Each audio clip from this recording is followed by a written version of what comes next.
he's a complete pathological liar. Let's be honest. There are outsiders coming into communities, stealing and moving jobs away, and making life harder for people living there. And they have names: Donald Trump and J.D. Vance. Complete liar. Lied about being in Tiananmen Square. Lied about being a head coach of a football team. Because this started, and I love this story, as a young prosecutor. Kamala Harris talked about going in that courtroom for the first time. Pathological liars. People that are habitual liars. They just lie all the time about everything. Yeah. Oh, you didn't deploy for war. You didn't. Why are you saying you deployed at war? The weapons you used in war? No. You weren't in war. I plan on waking up on November 6th with Madam President. I want to be clear, you won't be waking up together. No, you weren't head coach. You were the water boy. What are you talking about? I thought some of that was weird. It's just a lie. Walz says Democrats hate success. We as Democrats, we want people to pay their fair share, but why are we against people being successful like that? We can't be. Why are we against? We should talk about businesses. Not all businesses exploit their workers, and we get ourselves stuck in that. Oh, well, and I think we lose them. Get a room. Oh, wait, they were in a room. Vince. This is the guy that was rooting against Tesla stock. Yeah, exactly. Same guy. Yo, it's amazing. Joe Rogan blinked in disbelief, Greg Gutfeld nearly toppled his drink, and Tim Walz is probably still trying to reboot after that moment. For once, everyone agreed. The point wasn't simply made, it was completely obliterated. So what exactly did Walz say that triggered the same reaction from both of them, and why is the internet bursting with excitement over it? Buckle up, because this political roller coaster just kicked into a whole new level of chaos. I don't know. Tim Walz is out there talking again. Did you say you could fight any Trump supporter? Yeah, he says he kicked and they're scared of him because he could fix a truck. Because they were threatened by his masculinity. I know how to fix a truck. So he said, like, do you? I bet you don't. The lady doth protest too I bet much, you don't. I fear. I bet if I bring a broken truck to you and a bag of tools. That was the... Kamala's VP, Tim Walz, is being accused of lying about his rank, which is called stolen valor. But in Walz's defense in Minneapolis, stealing is legal. The microphones captured each breath, and then there was silence. Joe Rogan blinked again in disbelief. Greg Gutfeld was caught in the middle and nearly lost his temper. Additionally, a response on the internet focused on Minnesota Governor Tim Walz. What was spoken at that precise moment, and why did it cause such a contentious public discussion? What began out as a discussion rapidly turned into a public reckoning. Walz continues to be criticized for embellishing his rank in service. After it came out over the weekend, he once claimed to be an official bikini inspector. Walz's direct superior in the National Guard says Walz knew his unit was about to deploy to Iraq and went behind the back of his superior officer to resign. When reached for comment, Walz yelled, "Hey, look over there!" and then ran away. You see that? No. The video of him taking down the Minnesota flag and he replaced it with the new flag that looks a lot like the Somali flag. Minnesota's a huge population of Somalis in it. Wait a minute. So he gets the flag, picks it up, moves it out of the way, and replaces it. Look at this. There, that's better. Why is that better? A contentious discussion on pandemic requirements, lockdowns, and political propaganda. As Rogan and Gutfeld discussed the last year's events, the tone shifted from critical to hostile. Somewhere in the background, their criticism intensified.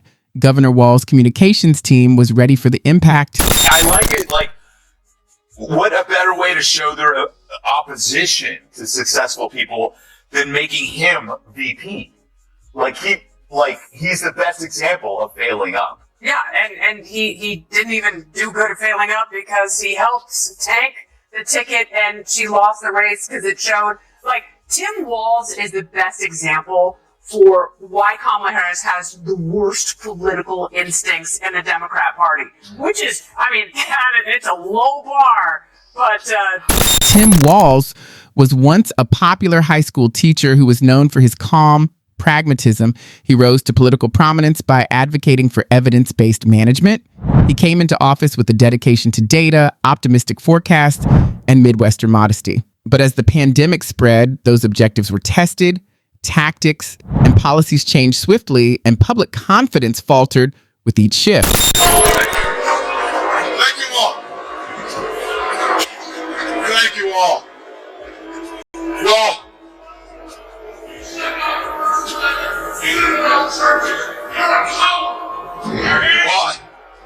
Well, welcome to the Capitol. It's great that you're up.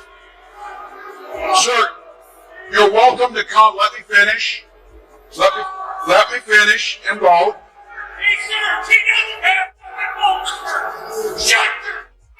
However, the speed and intensity of the decisions made during the CO-19 rush left many drivers perplexed. Local cafes became silent, small businesses closed, and churches and gyms closed. However, at the height of public indignation, thousands of people flocked to the streets. Many people are concerned about policy and consistency as a result of the differing responses. 100% right with Tim Walz. I know I'm doing something right when the Fox News crowd is all itching at me like crazy. Like, I'm loving it. That guy was almost the vice president of the United States. Elon Musk was crying last week. Tim is being mean to me, mate. You know, like, yeah. I'm sure you've seen that thing where it shows Obama saying, I need a vice president that's dumber than me. He may or may not have cognitive decline problems at his age, but at her age, she's just dumb. And Biden saying, I need a Walz used emergency powers to issue executive decrees that fundamentally changed daily life across the state. Limitations shifted, relaxed, tightened, and then resurfaced. As mask regulations evolved throughout time, the public was left to interpret what appeared to be an ever-changing puzzle. Joe Rogan rose to prominence as a critic from a distance. His remarks were direct and often candid, questioning why some activities were deemed essential while others weren't, and why playgrounds were closed while liquor stores remained open. As he dissected the reasoning, Rogan's analysis reflected the emotions of millions of people seeking answers in the midst of uncertainty. Tim Politico writes this piece on the body language from the debate, claiming that it speaks volumes. Yeah, it says that Walz lost, but one of them, Politico says, is like Walz's wide eyes showed his passion and emotional intensity. Can we show that? There it is in wide eyes. Greg Gutfeld, known for his razor-sharp humor, tackled the situation with a blend of comedy and pointed criticism, while Rogan examined the inconsistencies and Gutfeld amplified them with theatrical punch, turning policy blunders into moments of dark humor. In his take, Governor Walz came across less like a leader steering through a crisis and more like someone tangled in his own rulebook, offering wandering answers that created more confusion than direction. Each guideline felt less like a coordinated strategy and more like a string of unpredictable experiments. From shifting restaurant rules to the bewildering idea of outdoor igloo setups, leaving many convinced that the state's pandemic approach was built on guesswork rather than informed planning. Hard to bring him up his arresting snitch face. You know? I mean, he forfeited his man card during COVID and the riots. And you're right. And also, you know, at that diner, of course, he left early. Rogan's frustration intensified as he focused on the real-world consequences of these decisions, pointing out how working-class communities, barbers, mechanics, trainers, and countless others whose jobs required face-to-face interaction carried the heaviest burden, while authorities made choices from distant offices, families on the ground faced financial strain and emotional pressure.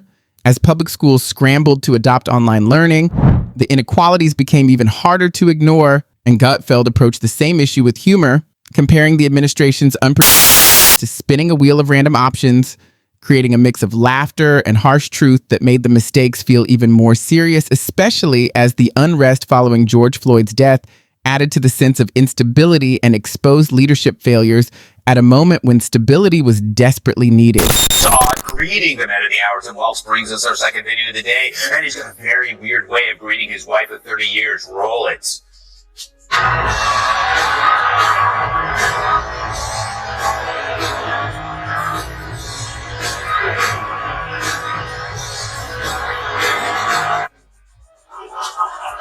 I want to see this in slow motion. You'll see Walz extends his hand to his wife. She grabs it. They shake. He pulls her close and then goes in for that non-friction hug, all the while still shaking her hand. I wish there was a word to describe that. Oh yeah, weird. Accountability remained elusive after those instances. As the state grappled with rising crime, financial difficulties, and overall discontent, Walz appeared caught between competing needs for stability. After gathering numbers, Rogan went back to the discussion and succinctly described the ramifications. Gutfeld went on to make a lighthearted comparison between the administration and a production where the command did not match the outfit. Beneath the pleasure lay a somber reality. Small businesses were disproportionately impacted by inconsistent legislation, and communities struggled to rebuild in a setting where trust was being damaged. The real shift happened when Rogan confronted the issue directly, not as a political commentator, but as someone watching public trust crumble in real time, and his words about the uneven burden of the pandemic struck a chord far beyond his studio, noting how large corporations adapted with ease while small businesses were hit with shutdowns, penalties, and constantly changing rules. He put it plainly, calling it an imbalance rather than anything resembling fairness, and added that the decisions, which often felt more impulsive than thoughtful, only deepened that inequality. Staying scary close to people justifying totalitarian measures. I think we need to push back on this. Tim Walz in the campaign trail was literally saying free speech doesn't include hate speech and misinformation. There's no guarantee of free speech on misinformation or hate speech, and especially around our democracy. Amen. You. Because everything that we called misinformation just a few years ago, it's on the front page of the New York Times. Gutfeld continued the examination with his characteristic blend of comedy and candor. He revealed contradictions in the state's messages that confused experts and the general public. Curfews, capacity limitations, and shifting scientific ratios became a communication strategy that often resulted in more questions than answers. Rogan's critique was a reflection of the public's mounting discontent. Policies that altered overnight, explanations that shifted, and science that seemed to update based more on public demand than on solid facts. When taken as a whole, their voices expressed the feeling of a population trapped in a confusing web of directives. Isn't how they operate one way when they're running, and then when they lose and get humiliated, all of a sudden they have these solutions, and they're all the things they're telling you to do. Like, why are you trying to trash one of the most successful companies in the world, you moron? And they never did that because they all used to love Trump when Trump was giving them money. Yeah. Then Trump became like Rodney Dangerfield in Caddyshack. Yeah. He crashed their party, showed up at the White House, and he was just like, hey, you know what, we should put like a casino over there, an MMA ring over there. For him, the issue was not the existence of authority, but rather the frequent, abrupt, and seemingly senseless exercise of it. The satire was harsh because it mirrored reality, contradictory message, seemingly random decisions, and an administration struggling to maintain credibility in the face of growing skepticism. They've released analyses of election data out of Clark County, Nevada, that shows some pretty convincing evidence of election tampering. So what can we do to make sure, A, that the midterms actually happen, and B, that they're free of fraud? Yeah, this one's a crime. We saw just recently Donald Trump's executive order to make it more difficult, specifically to women, trying to make it more difficult for women to be able to vote. We see one of the first things they do is try and restrict the vote. Wait, so Trump is making it more difficult for women to vote? How so? Math problems? Whose expertise does he rely upon for his Midwestern takes? Here's Minnesota State Rep. Leigh Finke, who wants to train more children's doctors on sex change surgery and puberty blockers. He sponsored the Trans Refuge Bill, which Walz signed, which makes Minnesota a sanctuary state for such butchery. If you promise trans refuge, then we need to increase the number of people who are offering gender-affirming care. So we have some money, hopefully we can pass, to help entice people to move from those states who also practice gender-affirming care. We want to do internship programs and fellowship programs with Children's Minnesota and other places where people can learn gender-affirming care. It's now available for babies. The sharpest criticism emerged when Gutfeld broke down Walz's broad, catch-all approach to leadership, pointing out a habit of reacting with sweeping measures instead of relying on thoughtful planning, which naturally led people to compare his decisions with those made in other states.